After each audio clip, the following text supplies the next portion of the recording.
नमस्कार, मैं कमलेश कबीर आपका एक बार फिर स्वागत करता हूं इस नए एपिसोड में। आज के इस एपिसोड में हम बात करेंगे संसद के शीतकालीन सत्र की और जिस तरीके से उम्मीद थी कि शुरुआत कैसी होगी, ठीक उसी तरीके से संसद के इस सत्र की शुरुआत हो चुकी है। तो संसद का जो सत्र है 1 दिसंबर से 19 दिसंबर लगभग 15 दिन की सिटिंग के लिए जो है वो इसको पहले ही घोषित कर दिया गया था और पूरी उम्मीद थी कि एसआईआर को लेकर विपक्ष जो है वो हंगामा करेगा। अब ऐसी स्थिति में विपक्ष जिस तरीके से प्रधानमंत्री नरेंद्र मोदी के ट्रैप में फंसता हुआ दिखाई देता है, ठीक वही जो है वो इस सत्र में भी नजर आया, हर बार की तरह। क्योंकि बिहार के चुनाव परिणाम के साथ में प्रधानमंत्री नरेंद्र मोदी ने एक बड़ी बात बोली थी कि अब कांग्रेस पार्टी जो है उसमें बड़ी टूट होगी। अब बड़ी टूट को आप ऐसे समझ सकते हैं कि इससे पहले जो कांग्रेस पार्टी की पार्लियामेंट्री बोर्ड की जो मीटिंग हुई थी उसमें शशि थरूर ने हिस्सा नहीं लिया और कई दिनों से शशि थरूर, आप देखोगे लगभग 2 या 3 साल जब शशि थरूर कांग्रेस पार्टी का अध्यक्ष बनना चाहते थे, तब से लेकर अब तक जिस तरीके से शशि थरूर ने प्रधानमंत्री नरेंद्र मोदी की तारीफ की, वो उस डेलीगेशन का हिस्सा रहे जो दुनिया भर में ऑपरेशन सिंदूर के बारे में बताने गया और उसके बाद में लगातार जो है वो कुछ ऐसे बयान भी दिए। अब चूंकि आप समझ सकते हैं केरला में स्थिति क्या है, एक तरफ शशि थरूर और दूसरी तरफ केसी वेणुगोपाल, दोनों वहीं से आते हैं, तो आप जाहिर सी बात है राहुल गांधी के करीबी केसी वेणुगोपाल है, तो आप उस संदर्भ में भी इसको समझ सकते हैं। लेकिन एक तरफ कल जो है वो प्रधानमंत्री नरेंद्र मोदी के एक कार्यक्रम में हिस्सा लेना, लेकिन कांग्रेस पार्टी की पार्लियामेंट्री बोर्ड की जो मीटिंग है उसमें हिस्सा नहीं लेना। तो क्या शशि थरूर ही वो कड़ी है जो कांग्रेस पार्टी को तोड़ सकती है, या फिर दूसरा जो कर्नाटका में सब कुछ चल रहा है तो उससे भी एक अंदेशा है कि कांग्रेस पार्टी में जल्दी ही बहुत बड़ी टूट हो सकती है। अब हम आते हैं दूसरे मोर्चे पर जिसकी बात हम कर सकते थे चर्चा, कि बिहार के चुनाव परिणाम के बाद में इस शीतकालीन जो सत्र की जो शुरुआत है उससे एक संदेश जो है वो साफ तौर से दिखाई देता है कि इंडिया गठबंधन अब उस तरीके का गठबंधन नहीं रहा है, क्योंकि कांग्रेस पार्टी के ऊपर अब जो है वो बड़े सवालिया निशान इस गठबंधन की पार्टियां उठा रही है। और अगर ऐसा होता है, क्योंकि कल भी हमने एक वीडियो में बात की थी कि कांग्रेस पार्टी की पश्चिमी बंगाल में बड़ी समस्या होगी कि वो तृणमूल कांग्रेस के साथ रहे या तृणमूल कांग्रेस के खिलाफ रहे, क्योंकि सत्ताधारी दल है तृणमूल कांग्रेस, भारतीय जनता पार्टी से कोई मुकाबला नहीं है। लेकिन उससे भी बड़ी बात थी, जब हम गठबंधन की बात करते हैं तो ममता बनर्जी लोकसभा चुनाव के साथ ही जो है वो हरियाणा का विधानसभा चुनाव हुआ और महाराष्ट्र का विधानसभा चुनाव हुआ, तब वो ये कह चुकी है कि वो इस गठबंधन का नेतृत्व करने के लिए तैयार है। तो इसका साफ संदेश था राहुल गांधी को कि आपका जो नेतृत्व है वो स्वीकार्य नहीं है। अब ऐसे में जहां महागठबंधन में आपने देखा बिहार के चुनाव के लिए एक रणनीति बनी, लेकिन उस रणनीति की कमजोर कड़ी रही कांग्रेस पार्टी। अब कांग्रेस पार्टी जो कमजोर कड़ी रही उसको लेकर जिस तरीके से कांग्रेस पार्टी ने हार की समीक्षा के लिए बैठक की और हार का ठीकरा जो है वो आरजेडी के ऊपर फोड़ दिया, तो महागठबंधन में जो तकरार है वो साफ तौर से देखी जा सकती है। और फिर उसके बाद में हम आते हैं, क्योंकि बिहार का अगर आप देखोगे तो सीमावर्ती राज्य, एक तरफ उत्तर प्रदेश तो दूसरी तरफ पश्चिमी बंगाल। अब ऐसे में जब हम उत्तर प्रदेश की बात करते हैं तो जिनको यह लगता है कि बिहार के चुनाव के परिणाम का असर उत्तर प्रदेश में नहीं होगा, तो वो अपने जीवन की सबसे बड़ी भूल कर रहे हैं इस तरीके का विश्लेषण करने में, क्योंकि बिहार और उत्तर प्रदेश दो जुड़वा भाइयों की तरह है, जिसमें एक तरफ लालू प्रसाद यादव का परिवार है और दूसरी तरफ मुलायम सिंह यादव का परिवार है। दोनों ही यादव समुदाय समाज से आते हैं, दोनों का एक ही जैसा समीकरण है। समीकरण क्या है? बिहार में भी एमवाई फैक्टर है तो उत्तर प्रदेश में भी एमवाई फैक्टर है। वहां पर भी कांग्रेस पार्टी सहयोगी दल है, यहां पर भी कांग्रेस पार्टी और आरजेडी और समाजवादी पार्टी की दोनों की अगर आप देखोगे तो कांग्रेस जरूरत इसलिए है कि जो मुस्लिम वोटर है उसमें टूट ना हो, वो संगठित रहें। इसके अलावा कांग्रेस पार्टी से गठबंधन का दोनों का कोई तुक नहीं बनता। तीसरा, दोनों ही परिवारवाद से जुड़े हुए और भ्रष्टाचार के आरोप और दोनों के ऊपर जंगल राज के आरोप। तो ऐसी स्थिति में आप समझ सकते हैं कि इसका असर होगा या नहीं होगा। तो एक तरफ है अखिलेश यादव, तो आप देखिएगा दिल्ली का विधानसभा चुनाव था, उसमें अखिलेश यादव, ममता बनर्जी और अरविंद केजरीवाल की तिकड़ी एक साथ नजर आई। अखिलेश यादव ने अरविंद केजरीवाल के समर्थन में एक रोड शो किया जिसमें उनके साथ थी इकरा हसन। तो कांग्रेस पार्टी के समर्थन में कोई भी पार्टी नहीं आई। और महाराष्ट्र में तो अब्बू आजमी आपने देखा ही होगा, समाजवादी पार्टी के जो नेता है, उनके स्टेटमेंट।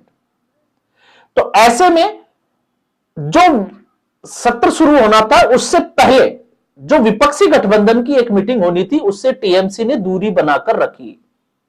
तो इससे आप क्या समझते हैं कि यह एक बड़ा संदेश नहीं है कांग्रेस पार्टी को कि कांग्रेस पार्टी का नेतृत्व टीएमसी को स्वीकार्य नहीं है। दूसरा, कल ही टीएमसी ने वक्फ के ऊपर यू टर्न मारा है, जबकि कांग्रेस पार्टी वक्फ के, आप पता ही है कि कैसे खिलाफ खड़ी थी। और आरजेडी ने तो यह तक कह दिया था कि अगर वो सत्ता में आएंगे तो वक्फ बिल को कूड़ेदान में फेंक देंगे। तो इससे भी बड़ा इशारा जो है वो साफ तौर से मिल गया। और फिर उसके बाद में एक तरीके से जो पुरानी अभी जो परंपरा एक तैयार की गई है विपक्ष के द्वारा कि संसद के हर सत्र को जो है वो इसी तरीके से बहस की भेंट चढ़ देना चाहिए। तो इससे जनता में क्या संदेश जाता है, क्योंकि विपक्ष के जो सांसद है वो ठीक इसी तरीके से तख्तियां और नारेबाजी करते हुए दिखाई देते हैं, अपने अपने लोकसभा क्षेत्र के मुद्दे उठाने से बहुत दूर, या हम कहें कि कोसों दूर रहते हैं। अब ऐसे में इस पूरे घटनाक्रम में प्रधानमंत्री नरेंद्र मोदी ने तड़के का काम किया, एक तड़का और लगा दिया। सत्र शुरू होने से पहले प्रधानमंत्री नरेंद्र मोदी ने जिस तरीके का स्टेटमेंट दिया, एक स्पीच दिया, उस स्पीच को अगर आप देखोगे तो कांग्रेस के बजाय वो हमला था सीधे तौर पर टीएमसी को।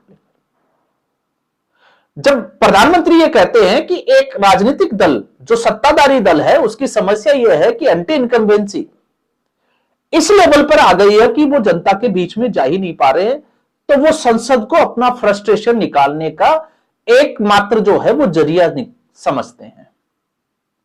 तो वो उनसे उम्मीद करते हैं कि वो ऐसा नहीं करेंगे, अपनी जनता के, अपने लोकसभा क्षेत्र के मुद्दे उठाएंगे। तो ये इशारा किस तरफ था, क्योंकि कांग्रेस पार्टी तो इस वक्त कहीं ऐसा है नहीं। तो ऐसी स्थिति में ये इशारा जो था वो सीधे तौर पर टीएमसी की तरफ था। और कांग्रेस पार्टी, क्योंकि एक पार्टी जो है वो बिहार हार कर आई है और एक पार्टी चुनाव हारने वाली है, तो यहां पर लाके जो दोनों है दोनों को संगठित कर दिया। तो इसलिए मैंने कहा था कि विपक्ष एक बार फिर जो है वो बौखला उठा प्रधानमंत्री की उस टिप्पणी के बाद में।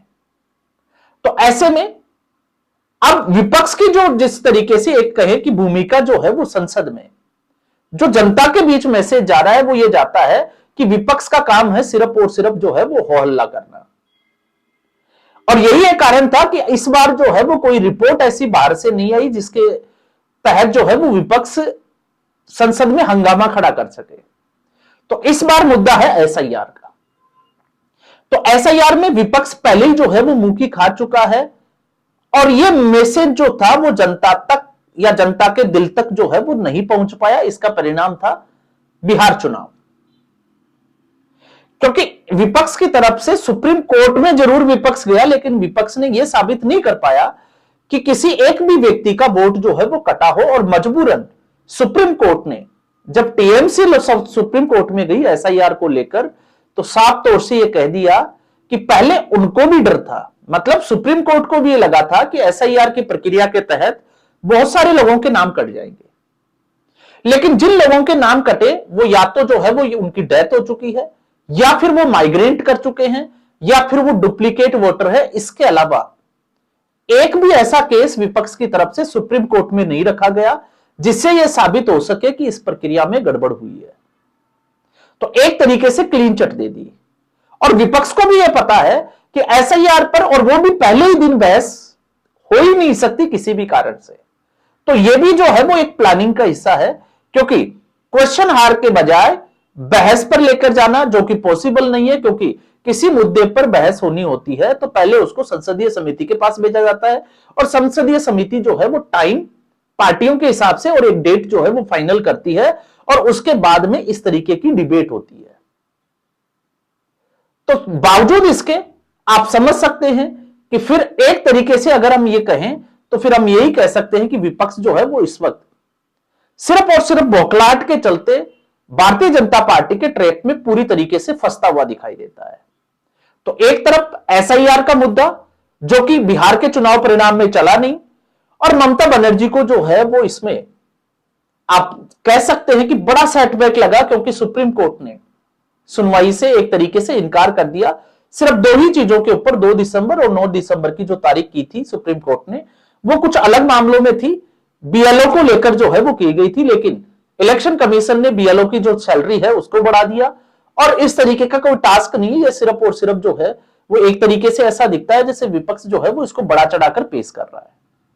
और उससे भी बड़ी बात, क्योंकि जो फुटेज जो आ रहे हैं बांग्लादेशी घुसपैठिए एसआईआर की प्रक्रिया के डर से ही भाग रहे हैं, तो यहां पर भी जो है वो विपक्ष कमजोर पड़ता हुआ दिखाई देता है। तो ये वो वाली बात से समझ में आती है कि विपक्ष को कोई रास्ता ही नहीं सूझ रहा कि विपक्ष जो है वो करे तो करे क्या। तो फिर सिर्फ और सिर्फ मोदी विरोध में संसद के किसी भी तरीके से जो है वो सत्र को किस तरीके से बर्बाद किया जाए, सिर्फ विपक्ष जो है वो यहीं पर अटका हुआ अब तक जो है वो दिखाई दिया। और पहले ही दिन सदन को, लोकसभा को, आपको पता है ओम बिरला जो इस वक्त सभापति है उनके द्वारा कड़ी आपत्ति नसीहत के बाद पहले ही दिन जो है वो एडजर्न भी करना पड़ा 12 बजे तक, और उसके बाद में भी अभी जो है वो कोई सुनवाई के आसार उस तरीके से दिखाई नहीं दिए। तो आज के एपिसोड में बस इतना ही। उम्मीद करूंगा वीडियो एपिसोड आपको पसंद आया होगा। वीडियो को लाइक करें, शेयर करें, चैनल जरूर सब्सक्राइब करें। धन्यवाद।